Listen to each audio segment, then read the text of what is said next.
नमस्कार, जनप्रवाद सुपरफास्ट में आपका स्वागत है। मैं हूं हेमेंद्र सिंह। एक नजर डालते हैं आज की सुर्खियों पर। पीएम मोदी ने प्रधानमंत्री ग्रामीण आवास योजना के तहत मध्य प्रदेश के लोगों को घरों की सौगात दी है। पीएम ने 12,000 गाँव में बने 2.25 लाख आवासों का लोकार्पण किया। इसके साथ ही 2.25 लाख परिवारों का गृह प्रवेश भी कराया है। पीएम मोदी ने वीडियो कॉन्फ्रेंसिंग के जरिए कहा है कि देश से गरीबी को हटाना है और गरीबों को ताकतवर बनाना है। प्रधानमंत्री मोदी ने लोगों को कोरोना के खिलाफ ढिलाई नहीं बरतने की सलाह दी है। पीएम ने कहा कि जब तक कोरोना की दवाई नहीं बन जाती है तब तक उन्हें सावधानी बरतनी चाहिए। पीएम ने जब तक दवाई नहीं तब तक ढिलाई नहीं, 2 गज की दूरी, मास्क है जरूरी कहकर लोगों को समझाने का प्रयास किया। बीजेपी के राष्ट्रीय अध्यक्ष जेपी नड्डा ने बिहार के मुख्यमंत्री नीतीश कुमार से मुलाकात की। दोनों नेताओं के बीच एनडीए में सीट बंटवारे को लेकर चर्चा हुई। इस दौरान चिराग पासवान के रुख और जीतन राम मांझी के एनडीए में आने की बात पर भी मंत्रणा की गई। बैठक में जेपी नड्डा के साथ डिप्टी सीएम सुशील मोदी और बीजेपी बिहार के प्रभारी भूपेंद्र यादव भी मौजूद रहे।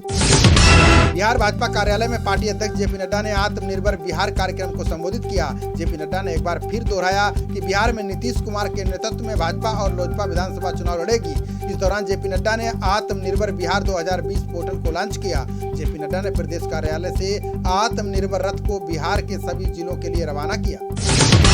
बिहार एनडीए में उठापटक के बीच अब चिराग पासवान थोड़े नरम पड़ गए हैं। चिराग ने कहा है कि वो एनडीए का हिस्सा हैं और उसी में बने रहना चाहते हैं। वहीं चिराग ने नीतीश का नाम लिए बगैर कहा कि मैं चुनाव में किसी को टेंशन नहीं दे रहा हूं, मैं तो बिहारी होने के नाते सिर्फ अपनी बात रख रहा हूं। यही सीएम नीतीश के सामने रखी है।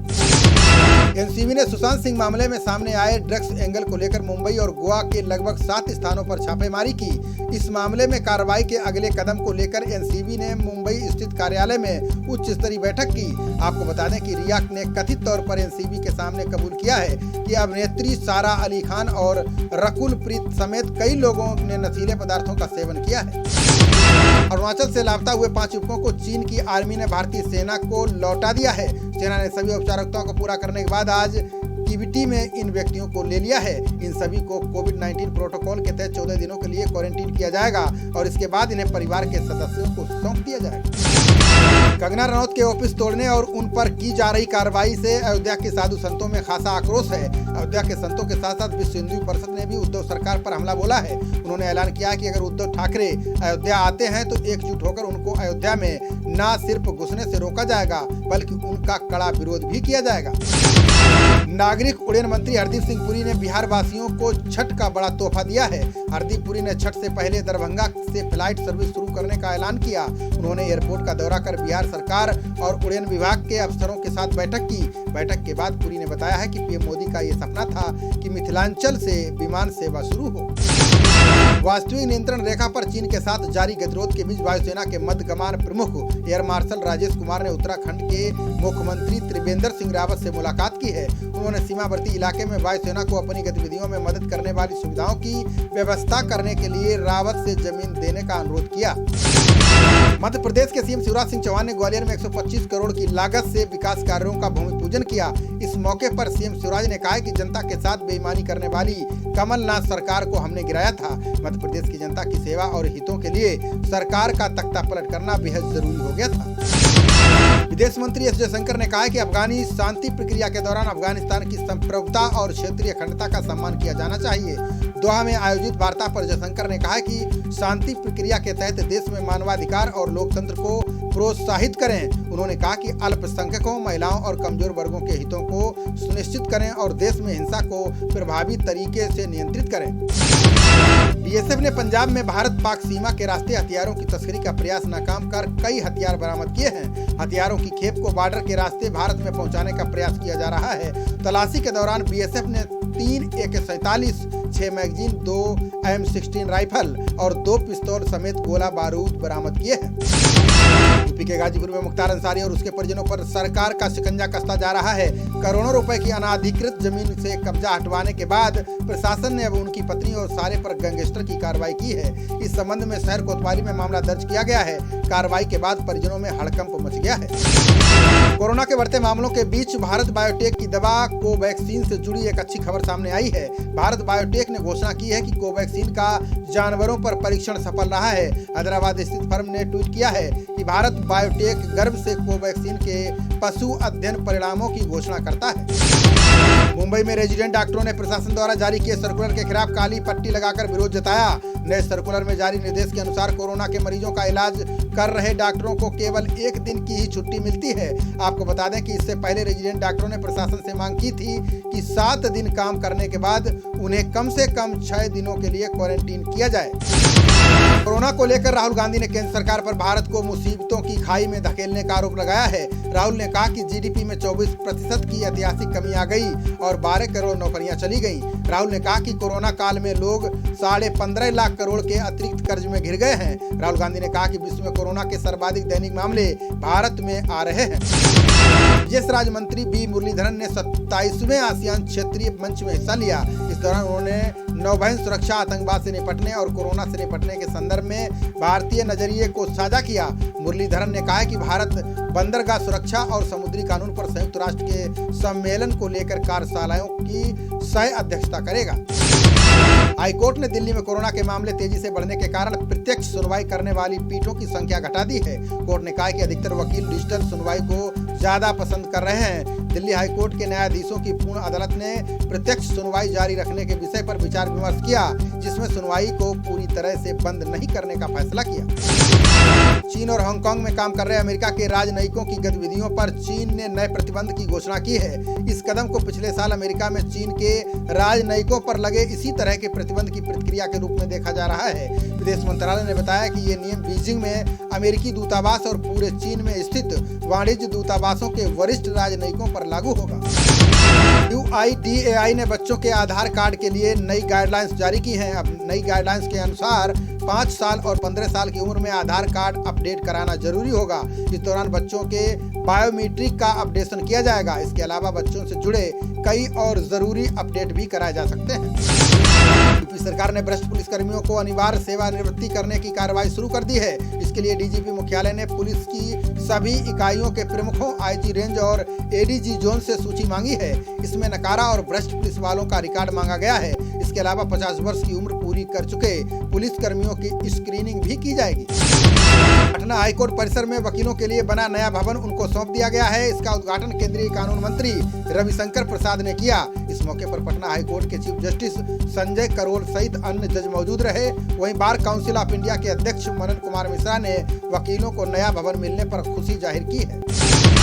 एक्टर सोनू सूद ने लॉकडाउन में कामगारों की मदद के बाद गरीब बच्चों को फ्री में शिक्षा दिलाने का फैसला किया है।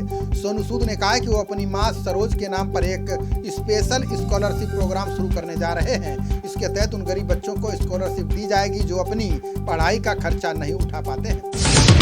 एनजीटी ने सीपीसीबी को आदेश दिया कि वो अमेजन एवं फ्लिपकार्ट जैसी ई कॉमर्स कंपनियों के खिलाफ पर्यावरण संबंधी लेखा परीक्षा करें। अगर कंपनियां पर्यावरणीय नियमों का उल्लंघन कर रही हैं तो उनसे जुर्माना वसूला जाए। एनजीटी अध्यक्ष की अगुवाई वाली पीठ ने कहा है कि सीपीवीसी संबंधित संस्थाओं के खिलाफ पर्यावरण संबंधी लेखा परीक्षा का आदेश देने पर विचार कर सकता है।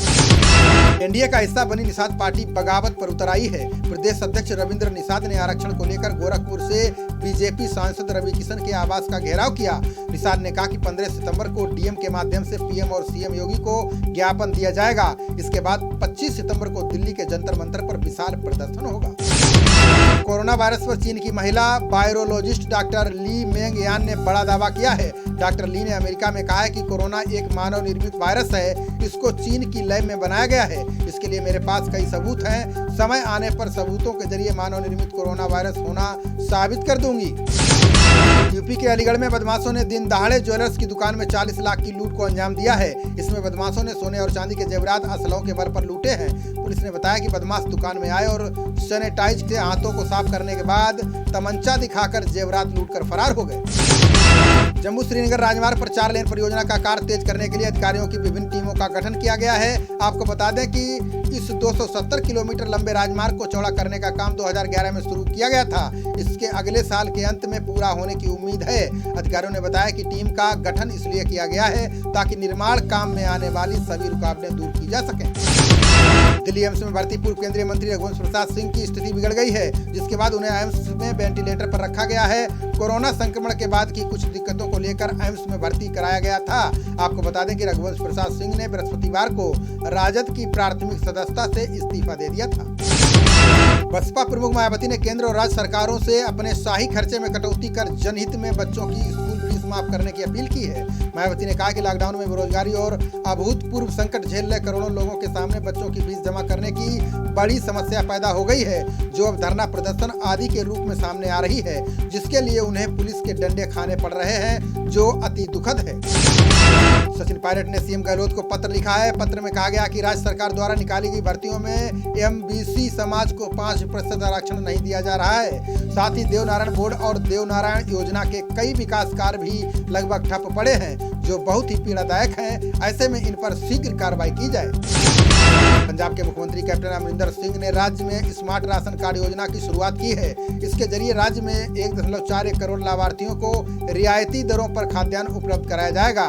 सीएम अमरिंदर सिंह ने एनएफएसए के तहत शामिल नहीं हो पाए 9 लाख लाभार्थियों को रियायती दरों पर राशन प्रदान करने के लिए एक अलग राज्य वित्त पोषित योजना भी लॉन्च की है। उड़ीसा सरकार ने नीट परीक्षाओं पर छात्रों को बड़ी राहत दी है। सीएम नवीन पटनायक ने कहा है कि छात्रों को परीक्षा केंद्रों तक फ्री में बसों से छोड़ा जाएगा। इसके अलावा छात्रों को मुफ्त में आवास सुविधा प्रदान कराई जाएगी। इसके लिए सरकार ने पूरी व्यवस्था कर ली है, ताकि छात्रों को महामारी के बीच कोरोना संक्रमण से बचाया जा सके। राजस्थान कर्मचारी चयन बोर्ड ने अपनी अक्टूबर महीने में आयोजित होने वाली परीक्षाओं को टालने का फैसला किया है। इसके तहत पीटीईटी, यूजीसी नेट, आरपीएससी की एसीएफ भर्ती परीक्षा और आरयू की परीक्षाएं शामिल हैं। राजस्थान चयन बोर्ड की ये परीक्षाएं अक्टूबर में करानी थी, लेकिन कोरोना के चलते कुछ दिनों के लिए टाल दी गई हैं। टाटा समूह ने सापोरजी पलोनजी समूह के शेयरों को गिरवी रखने पर आपत्ति जताई है। साथ ही इसे रोकने के लिए सुप्रीम कोर्ट में याचिका दायर की है। इसमें टाटा समूह ने कहा है कि सापोरजी पलोनजी समूह अप्रत्यक्ष तौर पर शेयर गिरवी रख रहा है, जबकि इसमें टाटा समूह की 18.37% हिस्सेदारी है। इसलिए गिरवी रखने पर रोक लगाई जाए। जेईई एडवांस परीक्षा के लिए आज से पंजीकरण प्रक्रिया शुरू हो गई है, जिसके तहत अभ्यर्थी जेईई की आधिकारिक वेबसाइट पर 16 सितंबर शाम 5 बजे तक ऑनलाइन नामांकन करवा सकते हैं, जबकि 17 सितंबर तक अपनी फीस जमा कर सकते हैं। बता दें कि जेईई एडवांस की परीक्षा देश भर के 23 आईआईटी में दाखिले के लिए होगी। डीजीसीए ने विमान के अंदर फोटो और वीडियोग्राफी पर रोक लगा दी है। साथ ही फोटो और वीडियोग्राफी करने वाले 2 सप्ताह के लिए यात्रा प्रतिबंधित रहेगी। आपको बता दें कि टीवी चैनल के संवाददाता और कैमरामैन ने कंगना रनौत की बाइट के लिए विमान में धक्का मुक्की की थी। इसी के तहत डीजीसीए ने फोटोग्राफी पर प्रतिबंध लगाया है। दिल्ली विधानसभा की शांति और सद्भाव कमेटी की बैठक हुई। आप विधायक राघव चड्ढा की अध्यक्षता में बैठक की गई। समिति ने कहा कि सोशल मीडिया प्लेटफॉर्म में जानबूझकर हेट स्पीच वाले कंटेंट्स नहीं हटाए गए हैं। इसलिए समिति ने फेसबुक इंडिया के वाइस प्रेसिडेंट अजित मोहन को समन भेजा है। पीपी किट घोटाले के आरोप को लेकर भाजपा कार्यालय पर प्रदर्शन के लिए जा रहे कांग्रेस कार्यकर्ताओं पर पुलिस ने लाठीचार्ज किया, जिसमें शहर कांग्रेस अध्यक्ष समेत कई 1 दर्जन कार्यकर्ताओं को हल्की चोटें आई हैं। प्रदर्शन करने जा रहे कांग्रेस कार्यकर्ताओं और पुलिस के बीच धक्का मुक्की शुरू हो गई। इसके बाद पुलिस ने कई कार्यकर्ताओं को गिरफ्तार किया है। उद्धव ठाकरे और संजय राउत के खिलाफ मुजफ्फरपुर कोर्ट में परिवाद दर्ज कराया गया है। इसके लिए सामाजिक कार्यकर्ता राजू नैयर ने सीजेएम कोर्ट में अर्जी लगाई थी। इसमें कंगना के ऑफिस में तोड़फोड़, गाली गलौज करने और मुंबई में घुसने पर जान से मारने की धमकी देने का आरोप लगाया है। हेमंत सोरेन ने लालू प्रसाद यादव से रांची के रिम्स में मुलाकात की और उनके स्वास्थ्य का हालचाल लिया। सीएम हेमंत ने लालू से मिलने के बाद कहा कि बिहार चुनाव को लेकर उनकी लालू से चर्चा हुई। बिहार चुनाव में झारखंड मुक्ति मोर्चा और आरजेडी का गठबंधन होगा। इसके लिए जल्द ही उम्मीदवारों के नाम तय होंगे। रोहतास के धर्मपुरा थानाध्यक्ष कामेश्वर नारायण यादव को गिरफ्तार कर लिया गया है। दरोगा पर आरोप है कि उन्होंने केस के सिलसिले में एक युवती से फोन कर गंदी बात की।